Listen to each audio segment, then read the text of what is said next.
Hello guys, welcome back to my another video. मेरो चाहिँ सधैँको जस्तो अब कामहरू सबै भइसकेको छ हो। तपाईँहरू कस्तो हुनुहुन्छ?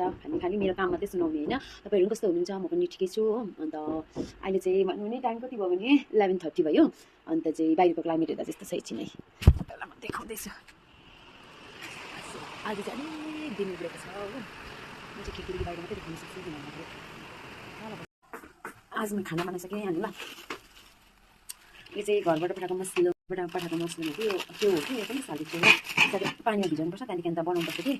अन्त यहाँ बनाउँदैछु भन्दाखेरि कराई चाहिँ मेरो हेरेर अलिक इग्नोर मारिदिने, कराई नै उयो जाँदैन रहेछ कति भन्दाखेरि नै त्यो तेल धुलो बसेर होला कि। यो हो च्याउ बनाएको, यता चिप्स फ्राई गरेको छु, यता खाना पाकेको छ हो। अन्त यता रस बनाएको छु। चटनी चाहिँ बनाउँदिनँ किनभने चटनी बुढोले खानु हुँदैन हो। अन्त यो चाहिँ खोर्सानी बुढोले खाँदैन भने खोर्सानी चाहिँ हालेछ नसुच्नु, यो चाहिँ बिट हालेको हो। आज चाहिँ यस्तो छ मेरो पारा हो। आज चाहिँ काम सकिसकेँ, अब बुढा आएर खाना खानु बाँकी छ हो।